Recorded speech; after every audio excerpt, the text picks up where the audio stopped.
Hey guys, if you're just finding us from 2020 this past week, welcome. We're so glad you're here. And if you're a longtime listener, you know that we normally do not put out an episode on Thanksgiving week, but this year we wanted to. We wanted to re-release this episode of the Jared Bridegan murder. We're releasing it ad-free, so you can just listen right through to this. We hope you guys will listen to it, and if you know anything, to please contact the correct people. We will have this all outlined in the show notes this week, and you never know, you may be the person that knows someone, or you may know someone who knows something, but we know there's someone out there that knows something. So we appreciate you guys so much, and we hope you have a wonderful Thanksgiving week. And without further ado, here's the episode.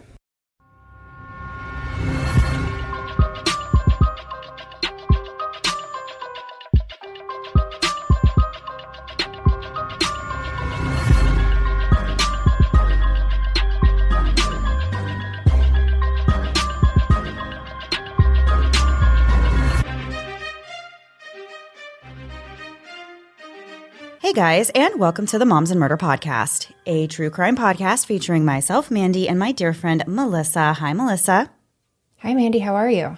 I'm doing awesome. I feel like I've seen you and talked to you so many times in the recent history. It's been so great. Oh, I was going to say, some might say that's too much time to see me and talk to me, but I appreciate the enthusiasm. Yeah, we've seen each other twice in 2 weeks. Yeah. No, in a week. In a week, yeah. And that's truly mind-blowing. That's more times than we've seen each other in the last year. Yeah, truly. It's just, it's one of those things. And somebody had posted, I ended up commenting on their Instagram, like, I always picture them just always around each other, blah, blah, blah. And I saw that right as you and I were getting lunch. And I was like, wow, what are the odds? Like, we actually are seeing each other. Yeah. Yeah, so it's been great. It's been really nice to get to see you a little bit. I know you're probably going to kill me for even mentioning this, but I know that you have a very special day this year coming up. Special day of the year coming up. Yeah, I don't know what that you're talking about, and so it's fine. It's not your birthday. We'll just skip right over this whole thing. Hey, you know what I would love for people to do for my birthday? And I'm What's not that? the kind of person that says this, but this episode we're doing this week is so very special to us, and there's a call to action at the end. If our listeners want to listen to that at the end and take action, that would be the greatest possible thing in the history of birthdays and would make me not mad that you mentioned that it is my birthday. I mean, I wouldn't be mad at you, but you know what I mean. Like, yes. Listen to the episode. There's a call to action. If you like me, please do it. If you don't like me, still do it, because then do it in spite of me, because you just aren't really a fan. So either way, it's totally fine, but just do it. How about that? Perfect. Yeah, so as Melissa said, the story that we're talking about this week is a really special one to us. It's kind of something that we actually have never really done before on our show. As you guys know, we typically stick to cases that have been solved, but this week we're going to be talking about a special ongoing case that has become very, very dear to us, and it's become our mission to help an incredible family on their tireless journey to find answers and bring a killer to justice. Before we get started this week, we do want to stress that all parties discussed in this story are innocent unless and until they are proven guilty in a court of law. And we're really not here to speculate on what we personally believe happened, but rather to just share the heartbreaking story of a life lost to a senseless act of violence and to help the family bring awareness to this case. 33-year-old Jared Bridegan was a man intent on leading an honest life. Jared was a member of the Church of Jesus Christ of Latter-day Saints, and his faith was really at the center of everything he did. In his own words, his relationship with his Heavenly Father and his Son Jesus Christ was his number one priority in life, followed by his relationship with his wife and the privilege he had to be the father of his 4 children. Jared was a truly devoted family man. Although he'd experienced the heartbreak of his first marriage coming to an end, Jared remained dedicated and determined to be there for the twins he had with his first wife, Shanna. The daughters he had with Kirsten were equally adored and cherished. Jared genuinely loved being a dad, and he went above and beyond to make memories and nourish a relationship with all of his kids, according to his wife, Kirsten. She said he spent hours setting up these activities that he thought would be awesome for them. He was that kind of dad that was outside building a playhouse in the backyard or creating a laser tag arena in the garage. His creativity really had no bounds when it came to finding new ways to bond with his kids. And you see these kind of dads out there, like sometimes in the neighborhood and stuff, and you're like, oh, yeah, that's so cool. Like, I don't have that kind of brain to think of these things. So I love seeing when parents are so creative and so involved. Yeah. When Jared and his first wife divorced, they began this new tradition of taking their twins out for a date night, which was in the middle of their off week. So as per their custody agreement, each parent would have the twins every other week. And on the nights they didn't have the twins, each parent would pick them up for a date night on Wednesday. So they're not going a full week without seeing the other parent. It's like halfway through, kind of a check-in thing, which I think is great. I think it's an awesome idea to do that. It is. It's only a benefit for the kids, you know? For sure. So Kirsten said that for Jared, these date nights with the twins usually consisted of dinner and then some kind of a quick activity. And then he would drop the twins back off at Shayna's house. Jared and Kirsten's oldest daughter, Bexley, was always present for these outings with her half-siblings. And on February 16th, 2022, that's exactly what Jared was doing. That evening, he and 2-year-old Bexley took the twins, who were 9 years old at the time, out for dinner and dessert in Jacksonville Beach, Florida, while his wife Kirsten stayed home with their 6-month-old daughter, London. After a routine Wednesday date night, Jared dropped the twins back off at Shanna's house and then called Kirsten to let her know that he and Bexley were on their way home. From the back seat, Kirsten could hear Bexley excitedly talking about the ice cream she got. That age is so fun, and you know, like, if you get ice cream, it's like, I will be sharing this. Yes. Yeah, it's like everyone needs to know this. The drive from Jared's ex-wife's house to his own home was about 30 minutes. But Jared never made it home that night. As Jared was driving through the quiet residential neighborhood about 2 miles away from where he had just dropped off his twins, he noticed there's a tire in the middle of the road that still has the wheel inside of it. The tire was positioned in the middle of the on-ramp to J. Turner Butler Boulevard in a way that prevented Jared from being able to drive around it. So he stops his car to check out exactly what's going on. And at the exact moment that Jared stepped out of his car, an unknown assailant approached him and without warning fired at least 4 shots, striking Jared multiple times and tragically killing him. For 3 whole minutes, 2-year-old Bexley remained strapped into the back seat until a passerby came upon the scene and saw Jared lying on the ground next to the open driver's side door of his car. By the time the Good Samaritan arrived at the scene, the shooter was long gone. Jared's car was in park with the hazard lights on, and when the other motorists got closer, they realized that Jared was dead. After taking a look inside of his Volkswagen, the motorist saw Bexley, who was thankfully unharmed and still strapped into her car seat. This kind stranger took her out of the car and wrapped her in a blanket while they waited for officers to show up, which thankfully didn't take that long because a nearby resident who heard the gunshots had already called. A female officer took Bexley to the local police station where they tried to figure out who to get a hold of. Meanwhile, Kirsten was becoming more and more concerned when Jared and Bexley didn't return home at 8:30, and her calls and texts to Jared were going unanswered. Unsure of exactly what she should do, Kirsten got in her own car and started driving around looking for Jared herself while calling his phone over and over again. Finally, someone did pick up the phone, but it wasn't Jared. It was a Jacksonville Beach police officer, and all they would say to Kirsten is that she needed to go to the police station and that her daughter Bexley was safe. When Kirsten got to the station, she was reunited with her daughter, but no one would tell her exactly what was going on, and no one was talking about Jared. Finally, Kirsten was taken to another room where she was informed of the devastating news that her husband had just been shot to death. At that moment, Kirsten said it felt like she lost her hearing. She remembers looking around for a trash can to throw up in, but she didn't see one, so she just put her head in her hands and kept thinking, this can't be real. As of this recording, which was in September of 2022, the case has not been solved, and no one has been identified as the shooter that took Jared away from his family. Now, we mentioned in the beginning of this episode that this story has become really important to us and that we are personally invested in helping this family on their quest for answers and justice, and that's because Kirsten is a listener and a friend of our podcast. We were able to speak with her and hear her story, as well as learn more about who Jared was as a person, a father, and a husband, and we are honored to be able to share their story on their behalf. Absolutely. Before we get into further details about what actually happened to Jared and where this investigation is currently at, we're going to get into some of the history and the backstory that led to this point, starting with more about who Jared Bridegan was. Jared was born on June 29th, 1988 in Warrensburg, Missouri, to parents Joanne and Gaylord. He had 2 brothers, Justin and Adam, and 1 sister named Ashley. Jared's family moved to Jacksonville, Florida when he was pretty young. He grew up there and he graduated from the Douglas Anderson School of the Arts in 2007.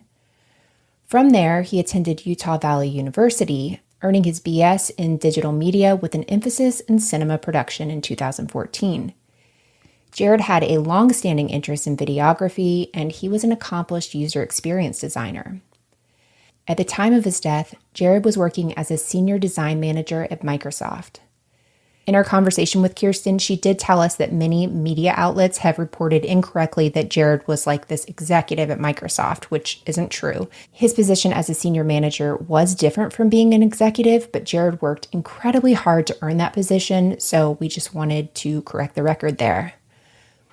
One of the main things you should know about Jared is what we started to touch on earlier, the fact that he was just an incredible father. But it wasn't just his kids that he poured his love into. It was really everyone. According to his obituary, Jared was that guy in the neighborhood that would loan you his tools and then show up to help you with the project. And projects are something he loved working on himself. Jared and Kirsten tackled many home improvement projects together, including making handcrafted wooden beams for their bedroom ceiling, building a custom fireplace and office desk, shiplapping walls, and more. Kirsten told News4 Jax, quote, "Jared truly cared about those in his life.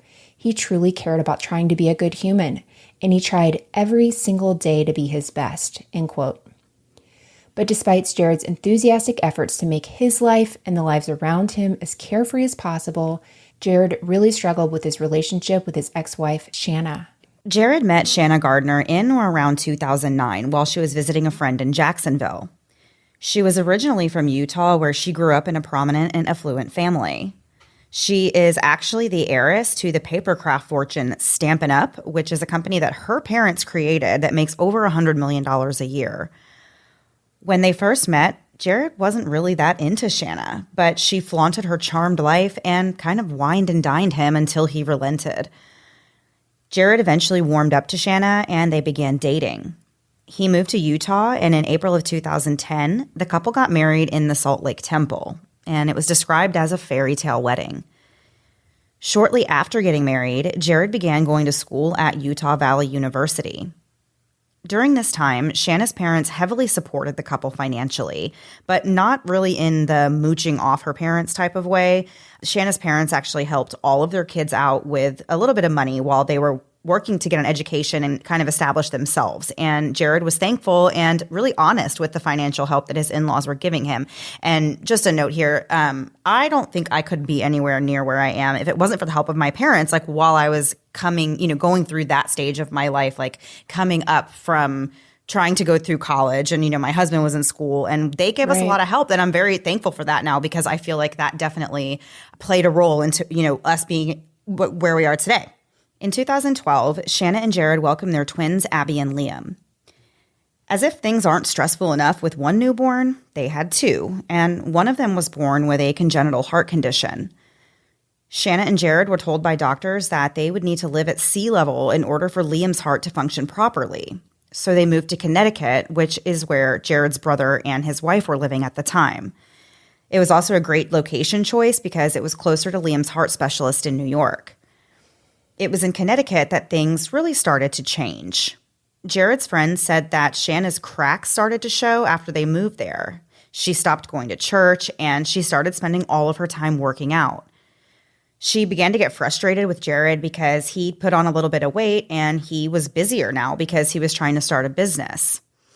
Jared could feel the tension and sensed that the couple needed a new start, so he convinced Shanna to move to his hometown of Jacksonville, Florida.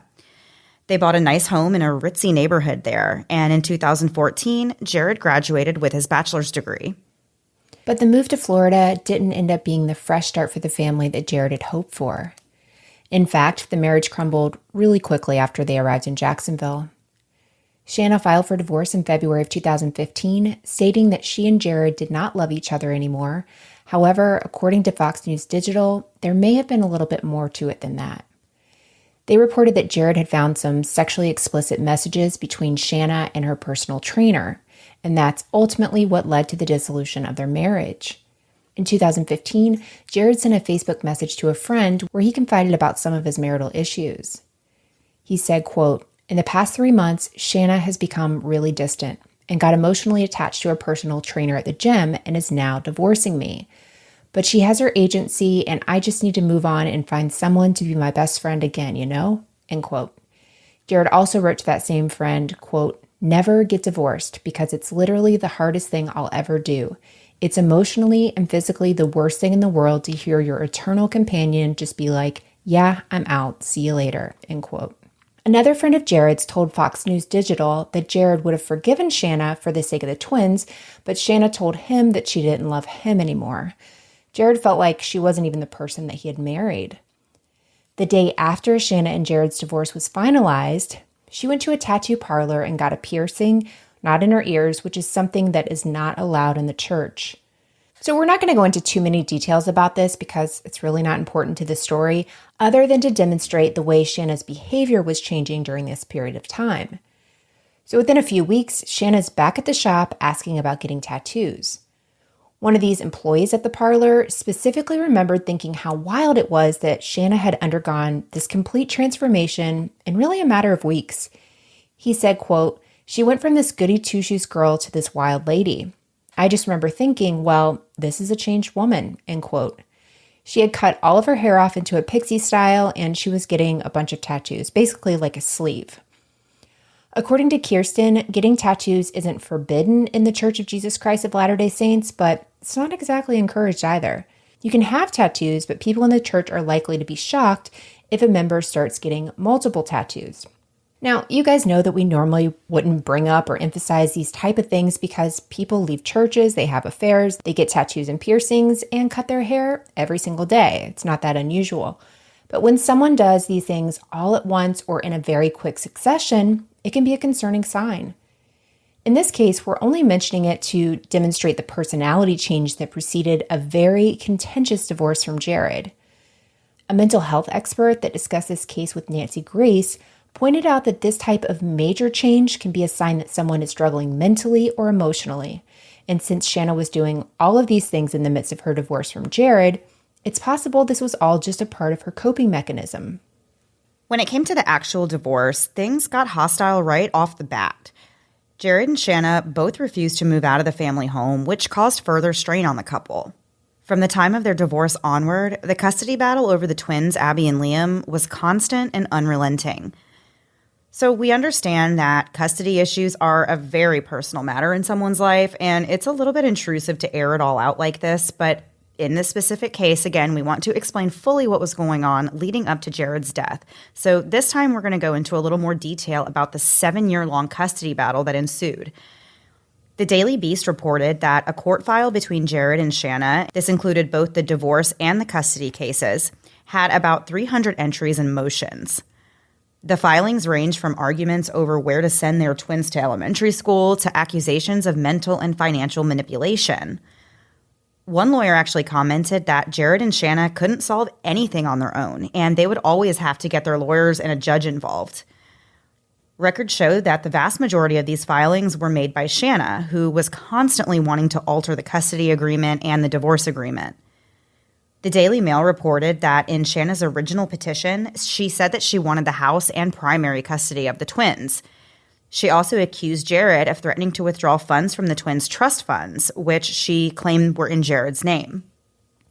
These funds had actually been set up by Shanna's parents, and the allegations were denied by Jared and quickly dismissed, but it was the first of many accusations in the numerous filings over the next several years, in which Shanna made several allegations that were later withdrawn, and this, of course, wasted court time and ran up their attorney's fees. In Jared's counterpetition, he said that he wanted primary custody, as well as alimony, child support, and the house. He also accused Shanna of putting a lock on the bedroom door and not giving him a key, installing surveillance devices in the kids' rooms and in his car, and keeping a voice-activated recorder in the house. And additionally, he said that she would speak to him in a very disparaging manner in front of their kids. Jared alleged that all of this behavior was an attempt to drive him out of the family home so that Shanna could gain the advantage in the custody case. Jared sent photo evidence of baby monitors that Shanna placed under the kids' dresser and under one of their beds, which Jared found to be really secretive and kind of weird because the kids' rooms were already outfitted with monitors, so there was no reason to have these extra secret ones in different places. Right. In June of 2015, Jared accused Shanna of canceling a heart surgery that was scheduled for their son Liam. As we said before, Liam was born with a heart condition and he required special care. He was scheduled to have surgery, and Jared was supposed to be the one to take him, and this was something that had been scheduled for months, and it was suddenly canceled. In July of 2015, Jared and Shanna were officially divorced, and they had agreed on 50-50 custody. Each parent had them every other week, and they had that arrangement where whoever was off that week would still get to see the twins on Wednesday night for their date night. At some point after the divorce was finalized, Jared moved out of the home that he once shared with Shanna. He had a hard time finding a job in Florida, so he moved to Utah and took a job there. In a temporary agreement, Jared would travel back to Florida almost every weekend to see the kids. Although this cost Jared a lot of money in travel, he was a dedicated dad who would do anything to maintain the relationship that he had with Abby and Liam. But not even a year later, in January 2016, Shanna filed a petition to modify the custody agreement, and she would be in and out of court with Jared for the next 7 years. The custody battle became way too much to handle from across the country, so Jared eventually had to move back to Florida, and thankfully he was able to find a job there. And we have so much more to get into with this story after a quick break to hear a word from this week's sponsors.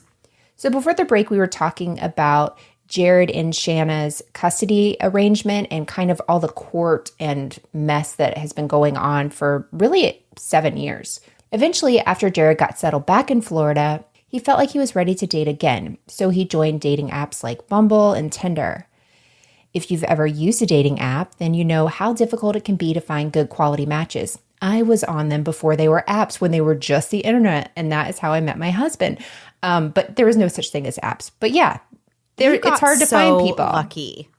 Do you know how humiliating that was for years to tell people how we met? I mean, we've now been together like almost 20 years. But at the beginning, you didn't tell people you met on an app. And now it's a cool thing now. Yeah, but now there's like no other way to meet anyone. I mean, I guess in person, but that sounds terrible. So anyhow, Jared, was using these apps. He wasn't having really much luck until early 2017 when he finally matched with Kirsten. At the time, Kirsten lived in Charlotte, North Carolina and worked at Microsoft. After talking to Kirsten for a while, Jared told a friend that he thought Kirsten was someone really special and he really thought it could go somewhere. And Kirsten really felt the same way. She said she felt an instant draw to Jared and she was really struck by his profile photo, a picture of himself and the twins. They talked on the phone a lot before Jared finally made the 6-hour drive to meet Kirsten in North Carolina for their first date. After that, Jared would make the trip to see Kirsten on the weekends that he didn't have the twins. After about 4 months of this, Kirsten requested that her Microsoft job be fully remote, and she moved to Florida and married Jared in October of 2017. The new couple waited a year before having a baby of their own because they wanted to really enjoy their time as newlyweds and their family time with Jared's twins. During this time, though, Jared's still going through this custody battle with his ex-wife, Shanna. This was especially hard for Kirsten, who really wanted nothing more than to move forward with life and focus on being a family. She said it was really heartbreaking to watch Jared go through the stress of a constant court battle with Shanna. Meanwhile, Shanna had also remarried in April of 2018, and her new husband's name was Mario Fernandez. That couple bought a home in an upscale neighborhood in Jacksonville Beach. In September of that same year, Jared's daughter Abby complained to Jared that Mario was, quote, grabbing me hard and I do not like it, end quote. So Jared hears this and writes an email to Shanna expressing his concern about it. She responded back, quote, thanks for the email. I know exactly what our daughter is talking about and it has been addressed, end quote. But according to Kirsten, Jared's concern for his kids while they were with Mario still lingered. In August of 2019, Jared and Kirsten welcomed their first daughter, Bexley. Bexley quickly developed the most special bond with Jared. Kirsten said they had really the best relationship, and Bexley loved Jared with everything she could muster, and she would follow him around everywhere. It didn't matter if Jared was working in the garage or cleaning the car, going to his office for conference calls. She always wanted to be with her dad. After Bexley came along, Jared and Kirsten moved to St. Augustine and settled there. This puts them about 35 to 40 minutes away from Shanna and Mario. So when it was his turn for their date night with the twins, he would take Bexley along for the ride and they would all go have dinner and dessert out by the beach near where Shanna lived. In August of 2021, Kirsten and Jared welcomed a second daughter that they named London, and Kirsten became a full-time stay-at-home mom. Around this time, Jared accepted a job at Microsoft as senior design manager. Although Jared and Kirsten were doing their best to establish a new life for themselves and the kids, the litigation between Jared and Shanna just dragged on. The Daily Mail reported that over the years, the language in the filings became increasingly hostile and the allegations became outlandish. A staff member at the twins' school said that Shanna would just openly disparage Jared, and she said that Shanna randomly brought up their divorce and painted Jared in a negative light the first time this employee had ever even met Shanna. It was really clear that there was tension between them. In 2020, Shanna made claims that Jared was regularly interrogating the twins and recording their statements, and she also alleged that he was coaching the twins about what they should say and threatening to use those coach statements against Shanna. Shanna claimed that these actions were, quote, clearly abusive both emotionally and mentally and an outrageous violation of shared parental responsibility as well as basic decency, end quote. And she demanded an investigation into Jared. This was a request that was ultimately denied. Shanna's last filing came in late 2021, just 4 months before Jared was murdered. In this particular filing, Shanna accused Jared of caring more about humiliating her than he did about the life of his own son. To elaborate on this, Shanna was claiming that Jared was withholding medical equipment that their son Liam needed. Again, as a reminder, Liam was born with a heart condition and he needed an oxygen machine for when he was traveling by air. Shanna was planning on taking a trip and needed the oxygen machine, which she claimed in court documents that Jared refused to give her. In the filing, she said Jared wanted her to apologize for what she called a host of transgressions and claimed that Jared put in writing that he was more concerned with humiliating her than he was with making sure his own child didn't die. So to clear this whole thing up, we asked Kirsten if she could explain what happened with this oxygen machine situation, and she was able to give us a lot more details. So to be very clear, Jared was not withholding his son's oxygen machine from Shanna at all. When Shanna and Jared were married, they had purchased an oxygen machine for Liam, and during the divorce, they had to outline who was taking what. Shanna and Jared decided that Shanna would keep the machine at her house, but Liam would use it when he was traveling with either parent. For years, when Jared would take Liam on a plane, he would pick the oxygen machine up from Shanna and return it to her house when they got back. But after one trip in 2019, Shanna got upset about something and sends this email stating that Jared and Kirsten would no longer have access to this oxygen machine. Jared and Kirsten wrote a reply back to her explaining that the oxygen machine was Liam's and that it would only be punishing him if Shanna doesn't let them use it when they traveled. After a little back and forth, Shanna was still adamant that Jared couldn't use the machine, so they had no choice but to purchase a new machine to keep at their house to have for Liam when they needed to travel. I also think it's important to say here, he needed it for traveling. This wasn't an everyday machine. There's no reason for both parents to have this really highly priced medical device when it's just when he's on airplanes that, they're needing this. Like we have EpiPens that's very cheap, but we have to always have them with us. It's a totally different situation than having this machine that he only needs for air travel. There's no reason everyone needs to buy one. Right. At the time, Jared and Shanna's divorce agreement stated that Shanna had to pay 25% of all uncovered health bills for the kids, and Jared would pay the other 75%. Shanna never responded to emails that Jared and Kirsten were going to purchase a new oxygen machine and send her a bill for 25% of it, so they just went ahead and bought it to have at their house. When Shanna was sent the bill for her portion of the machine, she did pay it several weeks later. Fast forward about 2 years later, and Shanna's getting ready to go on a trip, and she just casually mentions that she's coming over to pick up the new oxygen machine for the trip.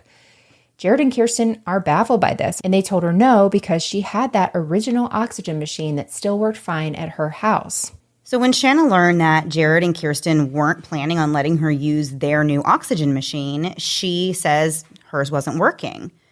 So Jared asked her for more information about that, and Shanna claimed that the machine had been broken for a year, and she had even spoken to the manufacturer that was able to confirm that her machine was in fact broken. Kirsten was really skeptical of the story right away. So she called the manufacturer herself just to ask a few questions. And she learned that it was safe to assume the machine was working unless it had some kind of alarm going off, because these machines really are built to last. Right. Kirsten had the company send her all that information in writing so she could pass it on to Shanna, which she did, but Shanna never responded to it.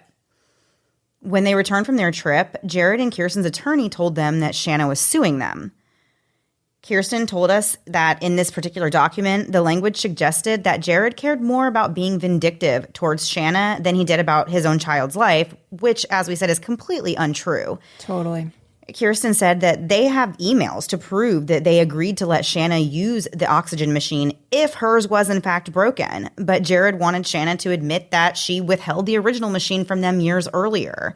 And so, this is one of those things that seems like it's a strange argument to take up. But if you've ever been at odds with someone like this, then you understand why and how things can get petty. It's kind of this like, you have continually made our lives a lot more difficult, and now you want me to just let you take our machine, like after the reason that we even have this machine is because you wouldn't let us use the original machine. So right. I totally get it. I am very much the same way. Like I would be like, yeah, you can use it, but you have to admit what you did, Right. Well, what was interesting in our conversation with Kirsten was this part where she's the one that even said that to us. Like, yeah, I got a little bit petty, because I feel like if your only thing is everything was perfect, I'm not going to believe you, right? Because life is messy and difficult and stuff. For her to say that, I was like, yeah, right. No, that makes total, he was a human person, of course.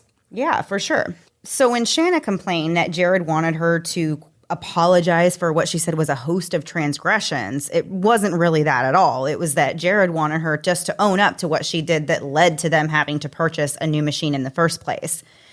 In the end, Jared and Kirsten agreed to refund Shanna the 25% that she paid for the machine, which was about $500, and they agreed that they would each just use their own machine, so there was no more of this back and forth. Really, this is a win for Shanna because she got her money back and she still had a working oxygen machine for her son whenever he needed it. Among all the filings and changes that Shanna requested, there was also an attempt on her part to change the long-standing divorce agreement that stated that neither party would be allowed to leave the kids with one of the step-parents unless the other biological parent agreed. So essentially, whoever didn't have the kids was to get the first right of refusal if the other parent that did have them had to go out of town or be away for any reason. Right. They weren't allowed to just leave them with their new spouses. So if Jared needed to go out of town, he would have to offer for Shanna to be able to take the twins. And if she couldn't, then he could leave them with Kirsten and vice versa. But Jared always made sure that he was available when Shanna needed to go out of town because he didn't ever want the twins to be alone overnight with Shanna's husband, Mario. There was even one time that Jared canceled a trip of his own just to make sure that he could be there for the twins. So Shanna wanted to change this rule to allow for step-parents to override this first right of refusal rule that they've had in there since the beginning. But Jared wouldn't agree to this because of his concerns about Mario. Which he's saying this for both sides. Kirsten Absolutely. can't have him. Mario can't have him. Like, this is very cut and dry, simple. Works for everyone, really. Right. I mean, like for the biological parent to have the first option only makes sense. Yeah. One friend of Jared's told the Daily Mail that Jared was really a hero for the way he handled his family dynamics, and he was always very patient and kind, even with the constant accusations being thrown at him. He just wanted his kids to be comfortable and feel safe. And from everything that we've heard and read about Jared ourselves, he truly did go through so much to fight for his kids. And that's really where things were at when Jared was suddenly murdered on February 16th, 2022. The twins were at Shanna's that week, but as per their usual tradition, Jared and 2-year-old Bexley drove to Jacksonville Beach that Wednesday evening for their date night with the twins. Kirsten and baby London stayed at home and waited for them. At 7:45 p.m., Jared dropped the twins off at Shanna's house and then called Kirsten and told her that he and Bexley would be home in about 30 minutes. Just a few minutes after that call, Jared was driving down a dark stretch of Sanctuary Boulevard in a quiet residential neighborhood. He was about to turn onto J. Turner Butler Boulevard when he notices this tire in the middle of the road. So Kirsten was able to explain this area, like what it looked like, because sometimes it's hard hearing, okay, a tire's in the road, well, go to the other lane or whatever. Right. But she was able to explain it just wasn't possible. So she says there's a couple ways that Jared and Kirsten would take from their house to Shanna's and back. But the way they always went was through the neighborhood, winding through the streets until you get to the on-ramp that takes you to the main road. The on-ramp is a one-way street with both sides lined by trees and a curb. I'm picturing like places in Orlando, like downtown, yes. right? Uh-huh. You can totally see this. You couldn't see anything on either side of you. I feel like it's almost like a tunnel just without a top on it. Absolutely. Yeah, there's nothing, you can't see anything around you. So there's no way to drive around a hazard if the hazard is a giant tire, in the middle of the road. So Jared puts his car in park, he turns on his hazard lights, and he gets out. At that exact moment, someone approaches him while he's still standing near his driver's side door.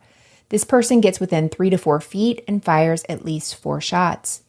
Jared's hit multiple times and the driver's side door was also struck, but thankfully, 2-year-old Bexley was unharmed in the back seat. Jared's assailant fled the scene, and for 3 minutes, Bexley sat in her car seat alone until another vehicle pulled up. The next few days were a blur and a whirlwind for Kirsten. She spoke to the police, her friends, and her family, including Shanna, about the murder. There's been some talk in the media that Kirsten asked other people not to speak to the media, but when we asked her about this, she said that right after Jared died, they did ask her if she wanted his name made public, and she said no because she wasn't ready for that yet. She still needed time to notify the whole family. On the 18th, officers went back to Kirsten and told her that there was somebody talking to the media and it really wasn't helpful. So they did ask her to just let people know that things weren't public yet and to stop talking to the media. As it turned out, the information leak ended up being because Shanna had informed the twins' school that Jared was murdered on the 17th. And on that same day, they sent out a school-wide email about it. Oh my gosh. Once officers knew that the info had been leaked, they asked Kirsten for a photo of Jared so they could publish his name in the media themselves. On March 16th, a month after the shooting, Kirsten finally held her first public interview after the investigator said it would be a really good time to start speaking about the case. She didn't mention anything about Shanna in this interview. Meanwhile, authorities are still investigating Jared's murder. The tire was processed for evidence, and bullet shell casings were sent to a ballistics lab. As of this recording, though, there's no public information available about the results of those tests. Investigators reviewed surveillance footage from around the area, and they found that a 2004 to 2008 dark blue Ford F-150 with brown or tan trim, running boards, and a silver toolbox was in the area at around the same time Jared was shot. Investigators have said this truck is a vehicle of interest. They are sure the truck was involved in the murder. They just haven't publicly explained how or why they're so sure of this or why they want the information on the truck. We know this with cases, they have to keep some stuff close to the chest when when they're investigating, so they can't say, we need this for X, Y, and Z. They have to say, we need this. Right. And in a lot of cases, it's a good sign when they're saying that we do think there's something here, but we can't talk about it just yet. It usually means that they may really be onto something, and they have to, like you said, they have to keep it kind of close to the chest. I think the phrase is close to the vest, but I appreciate you also saying close to the chest, just like me. So thank you. You're welcome. Investigators also found that witnesses who had traveled the road right before Jared did not report seeing a tire in the road. Keep in mind, this is literally a one-way street. There's, nobody else is going to be able to go around it. So it had to be in a very small time period that this tire randomly ends up there. So on February 23rd, Fox News reported that Kirsten and Shanna got into some kind of argument about Jared's funeral. According to Kirsten, Shanna was wanting to attend the funeral with the twins, but Kirsten told Shanna she was not invited. Kirsten did offer to pick up the twins and drop them back off at home, but Shanna refused and said the twins would only go to the funeral if she was there. Kirsten still said no, so Shanna said she was going to organize her own memorial for the twins and her family. Fox News confirmed that texts were exchanged between the two women discussing this, but Shanna's mom claimed that the twins were also not invited to their dad's funeral. She wrote in this blog that Shanna and everyone who knew her were uninvited from the funeral, so Shanna and the twins were having their own celebration of life. People commented on the blog questioning these claims, and Shanna's mom, her name is Shelley, then clarified that Kirsten did offer to pick the twins up for the funeral, but she claimed that the twins did not want to attend without their mom since no one from Jared's family had even reached out to them. Shelley, Shanna's mom, said it was crucial for the twins to attend the memorial so they could heal and that their mom needed to be with them, which is why Shanna was holding her own memorial service. Kirsten told us that she and Jared's family have reached out wanting to see the twins, and they continue to attempt to see them still. But all requests that are sent to Shanna or to her attorney are ignored or denied. About a week after Jared's murder, on February 24th, Kirsten was putting Bexley to bed when she was alerted by her watch that someone was spotted on the driveway of the Bridegan home. The video showed a bright, blurry figure moving quickly from the corner of the garage across the yard and then away from the house. Kirsten said there had never been anything like that on the camera in the 2 years since they've had them, so she thinks that this is suspicious, and she also thinks the timing for this is really strange. This really put Kirsten on edge, and she called 911 as well as alerted some of her neighbors, and one of them even came over with his dog just to make sure that there was nobody in Kirsten's yard. The police increased patrols around the area, and they were able to confirm that the blurry figure in the video is indeed a person, but the sheriff's office is still investigating this incident. 12 days after the murder, Shanna sent Kirsten an email asking her to return some library books that the twins had borrowed. Shanna wrote in this email, quote, "You can drop them off at any public library and they will return them to Miss Stacy or return them to the school directly." So Kirsten really is taken aback by this request. She said that at this time, returning library books is nowhere near being at the top of her priority list. Oh my gosh. Yeah. Yeah. No, Yeah. It wouldn't be. I have had to pay full fees on library books, and it's still not that bad. So I feel like, in theory, if I was in this position, I would say, you know what? I'm taking the hit for these. It's okay. There's a lot going on. Right. Yeah. So just 8 minutes, though, after that email about the library books came through, Shanna sent another email to Kirsten. And this time, she was asking for Jared's death certificate and claiming that her attorney was asking for it and needed a copy for the family court. Shanna said that Kirsten could send the death certificate to her or to her attorney's paralegal directly. This email came as a huge shock to Kirsten, who was very much struggling with her grief and struggling to make sense of everything that had happened in the last couple of weeks. She told Fox News, quote, "I was in my car and my hands were shaking. My heart was beating so fast. I was like, who does this? This is so evil. Here I am planning a funeral and she's asking for a death certificate." And yeah, I can't even, there's no words for this. I can't imagine just the feeling that you would have when somebody is writing you these emails at a time like that.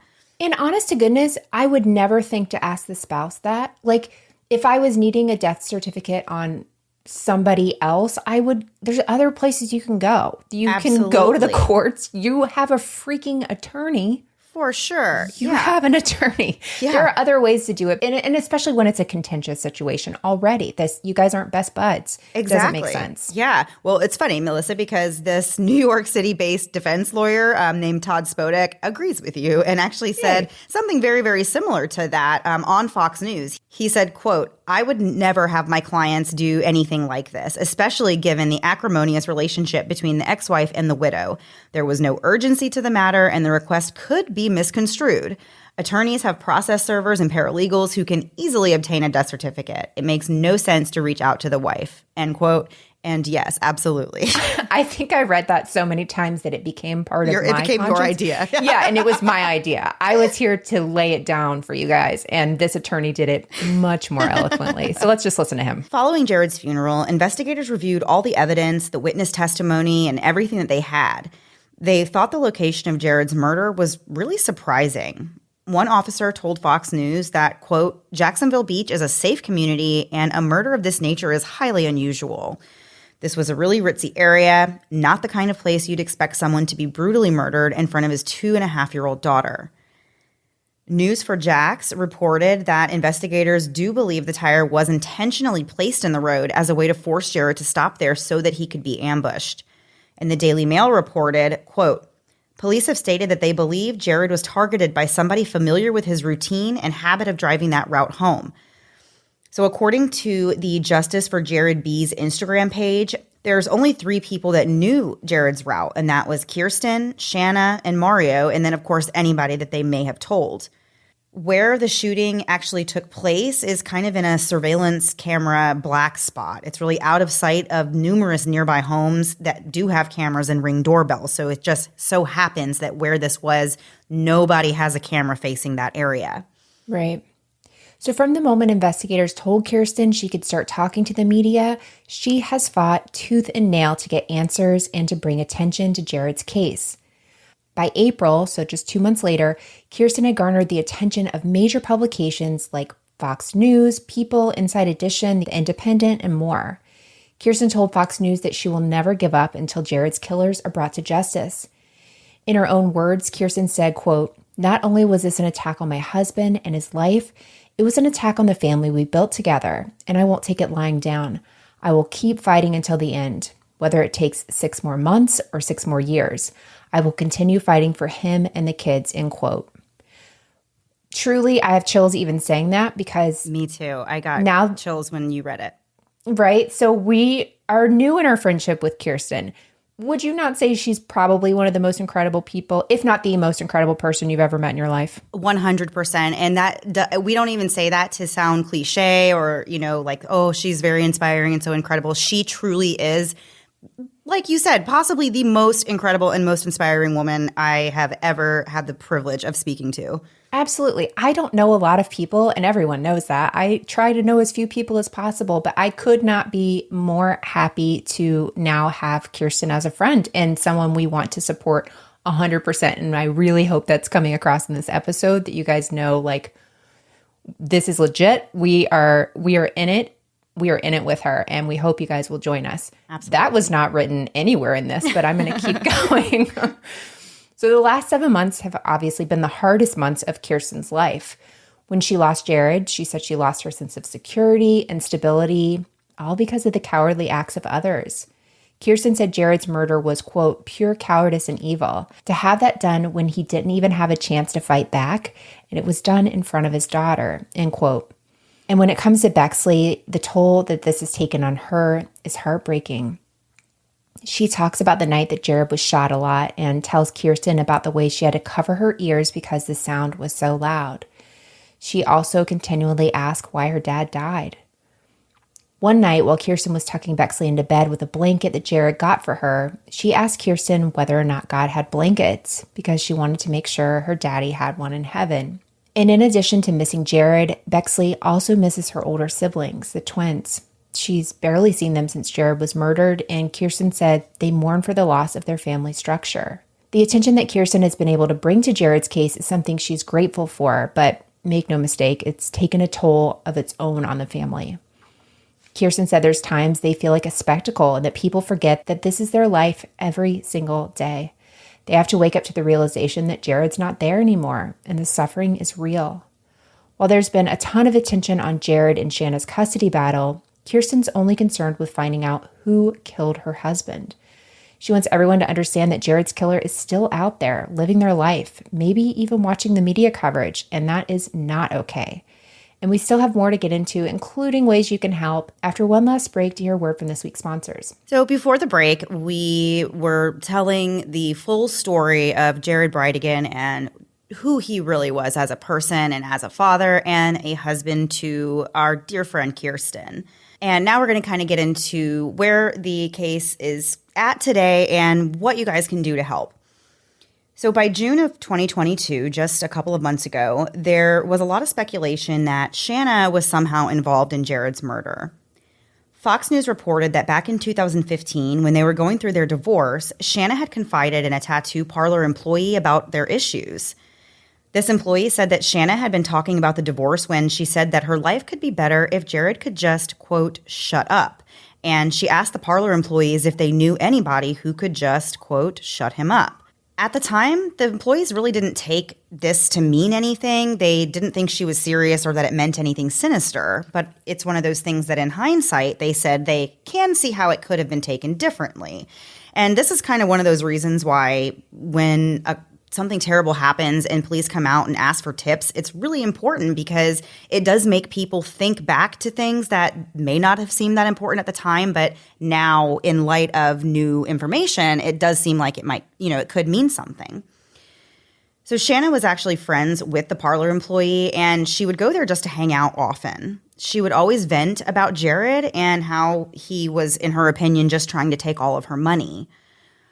Also in June, Shanna finally spoke out and officially stated that she was not involved in the murder. She actually gave an interview to the Florida Times-Union where she talked about this. And again, we just want to note that authorities have never publicly identified Shanna or her husband Mario as persons of interest or suspects.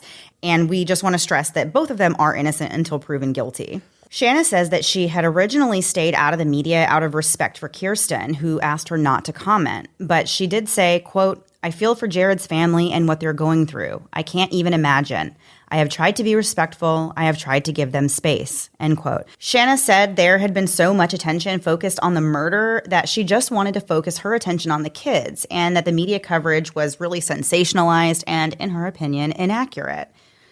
She said the notion that she could be involved in the murder was scary to her, and it scared the twins as well, and that she and her friends and family were now being harassed and their businesses had been threatened.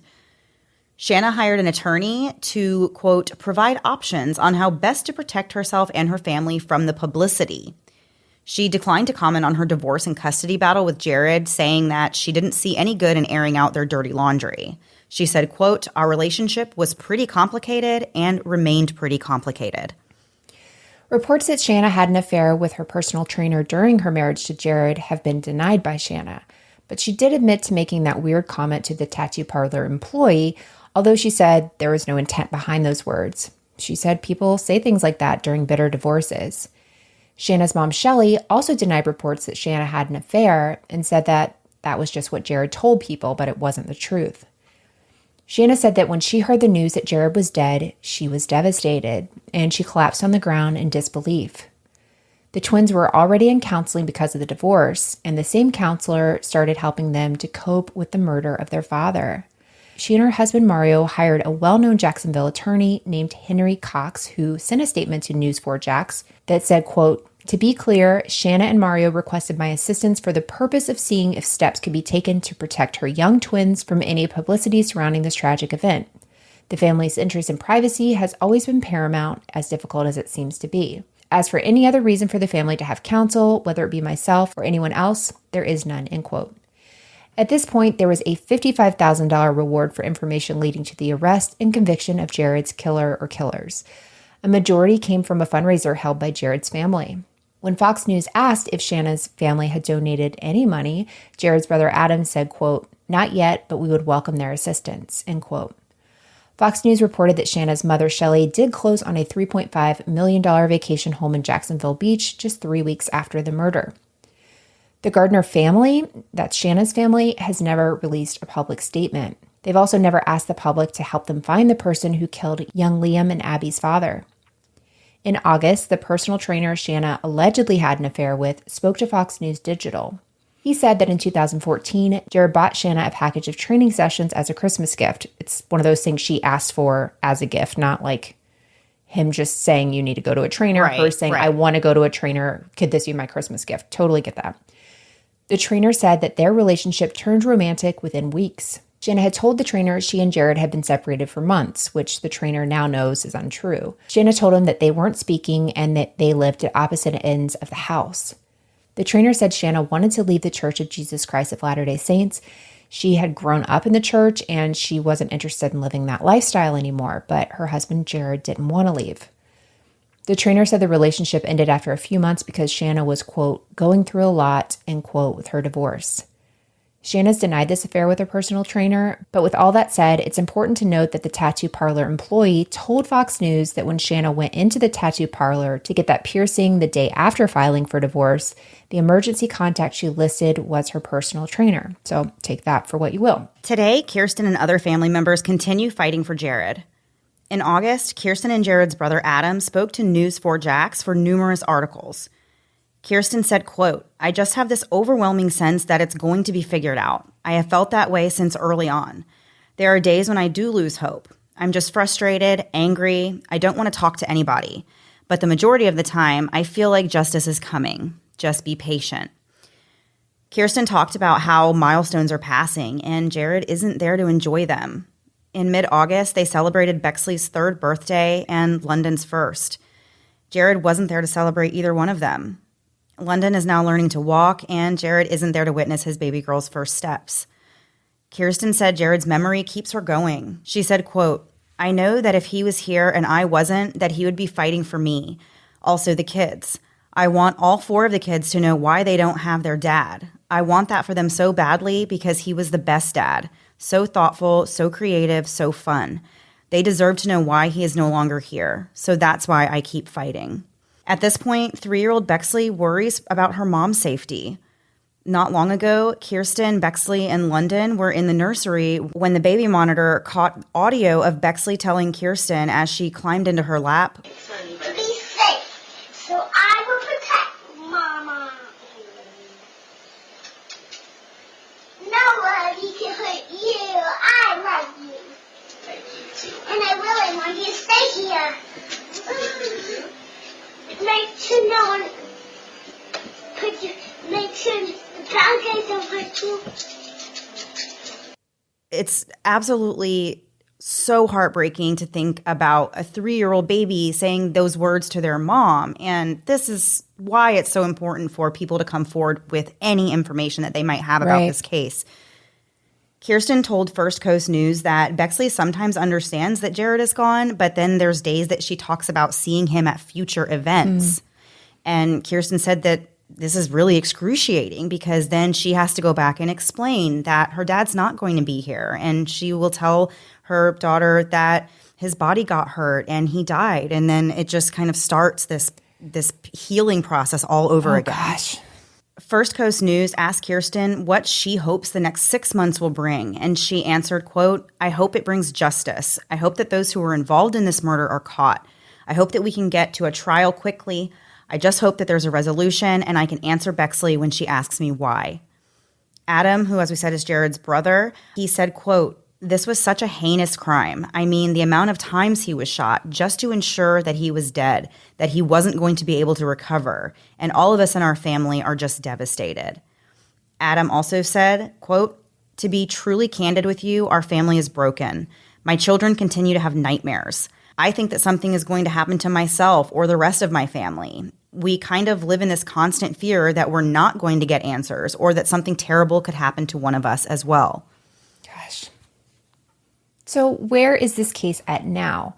According to an August 22nd Fox News article, quote, "The Jacksonville Beach Police Department has not publicly named a person of interest in the father of 4's execution, but a law enforcement source told Fox News Digital that Shanna Gardner-Fernandez and her husband Mario remain suspects. They have not been charged with any misconduct in connection with the slaying," end quote. Sergeant Tanya Tater with the Jacksonville Beach Police told News 4 Jax that she has confidence an arrest will be made. She said, quote, "There's a good chance, a good chance. Maybe not now, maybe not next week, but I feel confident that eventually we will find the person or persons responsible for this," end quote. She also said, quote, "Of course we want an arrest. We'd like to do it sooner, but we've got to do it the right way," end quote. As of this recording, the blue F-150 has not been found, but Sergeant Tater has said, "Don't mistake investigators' silence for inaction. Just because the department hasn't released more information doesn't mean it isn't coming in," which I think is a very powerful statement. Definitely. She says the department isn't just after the shooter, but anyone who may have helped. Tater said, quote, "If you are scared, reach out to us. Let us know you are scared, but you have information that can be helpful in this case, and we will most definitely work with you," end quote. Kirsten has told us that she hasn't had any physical contact with Abby and Liam since February. There were a few FaceTime calls in March, but she hasn't had any contact with them at all since April, which is heartbreaking because they were all a part of this family. She said that Jared's father is actually going through cancer right now and would love to see all of his grandkids, including Abby and Liam. Kirsten also said she's concerned for the twins and the emotional toll that being cut off from half your family would take on them. Kirsten wants all of our listeners to know and really understand what a great dad Jared was to all of his kids. She explained to us that he really dealt with so much strife after his divorce from Shanna, and he tried his absolute best to be a good dad. Watching the divorce and custody battle drag on was torture for Kirsten. She said it would have just been a lot easier for Jared to up and move and start a new life away from Shanna, but he loved Liam and Abby so much and he would never ever leave them. He fought for them every single day, and it was an absolutely horrible experience for him. We asked Kirsten how we can help her, and she said that right now she's just trying to get Jared's story as far and wide as possible. Kirsten says that she doesn't think the people involved will ever speak up, but maybe someone has said something to someone, and if she can reach that one person, maybe they will speak up, give a tip, or help find the truck in question. There are numerous social media outlets for Kirsten's fight for justice, including a Facebook page, a TikTok, and an Instagram. And of course, we will link all of them, but you can find them yourself by searching Justice for Jared B on those platforms. A GoFundMe has also been established, and we will share that as well. Kirsten is currently working to have a light post put up on the street where Jared was shot. As we said before, this is a very poorly lit area at the moment, and the trees that line the road make it very dark. She's already spoken with the police chief and the Jacksonville mayor, and they've given their approval for the light post. But right now the issue is that there's no power running to that small street. So Kirsten is working to secure the funds needed to work with the power company to be able to have that light post put in. And we definitely want to help her with that as much as we can. Kirsten also asked for prayers and good vibes, whatever it is that you do personally, that the evidence in this case will be really strong and that they will be able to get a conviction one day, and that every person responsible for Jared's murder is eventually held accountable. There's still a $55,000 reward for information leading to an arrest and prosecution in the killing. First Coast Crime Stoppers is offering a $50,000 reward for information leading to an arrest. Much of that money was raised privately by the Bridegan family. The Bureau of Alcohol, Tobacco, Firearms, and Explosives, or ATF, is offering an additional $5,000 for information leading to an arrest and conviction.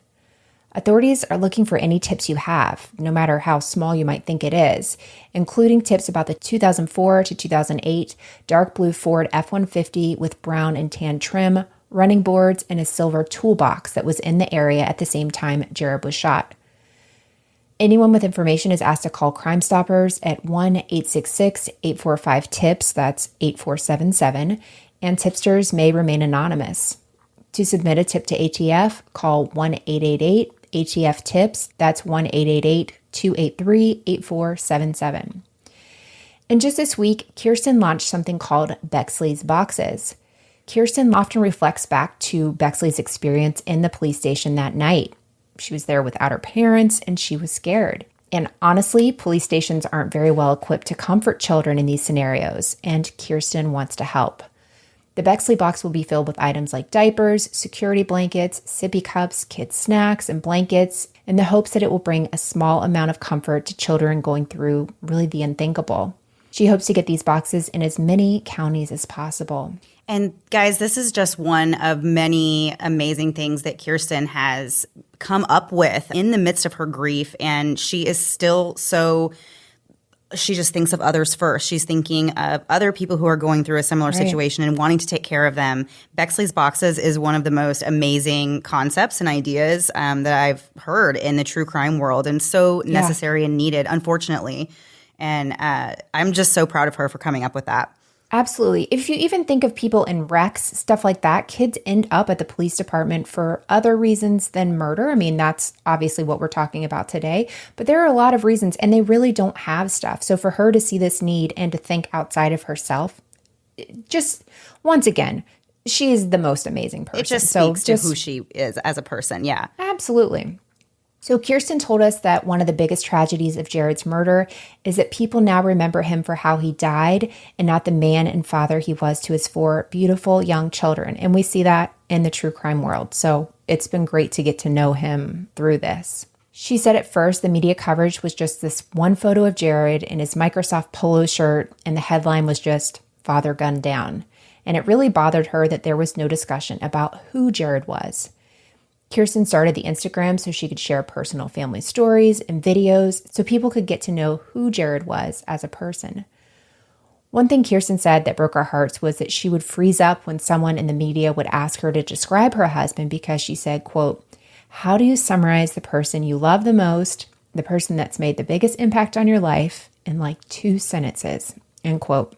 Kirsten wants people to know what he was like as a husband and a father, because that's what matters the most, and that's what she wants his memory to be, not the way he died. I really want to invite everybody listening to go and scroll through the Justice for Jared B Instagram page, and you will absolutely see what we mean by this family just being incredible. It really comes through in Kirsten's posts and the photos that she shares of herself and the girls, and especially of Jared. You can really just feel the love in their family, really get a sense for what this has done to them, and it's definitely something I hope that everybody will go and check out.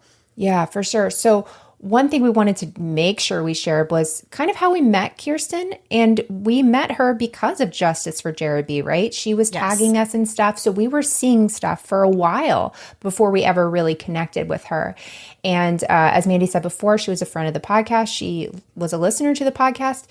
That's not important to us in the nicest way. Like, that's not why we would do something for someone. But on top of that, she tagged our researcher, Haley, and wrote Haley. And Haley came to us and was like, would you guys ever consider doing something unsolved? And we were like, yes, we want to do the Justice for Jared. Like, that was the person. We already knew what case we'd want to do. Absolutely. And that's because she really has Kirsten's just made it her mission in a way that you want to be involved. You want to be the one supporting her and behind her, because she just so loved this man. And I feel like it's such a reflection of him, how much love she has to share about him, and she their deserves daughters. having people in her corner 100% that are willing to help her and to help fight for justice for Jared. Yeah. So none of this has to do with us whatsoever.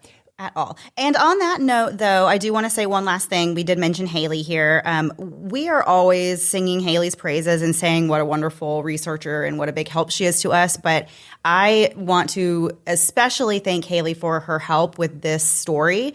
She, as we said, she was the first contact with Kirsten, and she put together just the most incredible research, as she always does. But she worked really, really hard on this case, and we just love Haley so much. She has just become really the 1/3 of our show here. So definitely want to give her credit where credit is due. She is responsible for a large chunk of telling this story this week. Haley is incredible, like you were saying. We try not to give Haley a big head because of who she is as a person, but this is a time that I feel like it's definitely necessary. So Kirsten and family, thank you so much for entrusting us into doing this. Yes. Entrusting, is that a word? And my goodness, we are behind you, and we know our listeners will be as well. And please, if you do nothing else today, check out the Justice for Jared B Instagram page, and you will want to be just as involved as we do. Absolutely. So we're not going to do last thing before we go, Mandy, this week. We're not. It didn't feel appropriate with this story, but what we wanted to do is we are going to actually just have 3 minutes of silence at the end of this episode before you hear our little voices come back in. And that's just to represent the 3 minutes that Bexley was in the car by herself after her dad was shot. And we hope, if you know anything, no matter how little you think it is, reach out. I mean, let the cops be the ones to tell you this is not significant. But if you know something or know someone that knows something, there's ways to get that information, as we were talking about the tip line. Nobody has to know it was you. But if you know something, this is eating you up. There's no way you're getting around this. Mandy, I don't really know how we can end this other than to start playing the 3 minutes of silence. So we're going to do that. We'll see you guys next week. All right. Bye, everybody. Daddy, the green picture, Daddy, and with your flower. I see it. That's a beautiful flower. Quick, press the white dot. Press it. Boo! What are you making? Brownies? Brownies? Yeah. That's so cool. All right, do you want to mix it a little bit? Yeah. It's me turn. All right, your turn.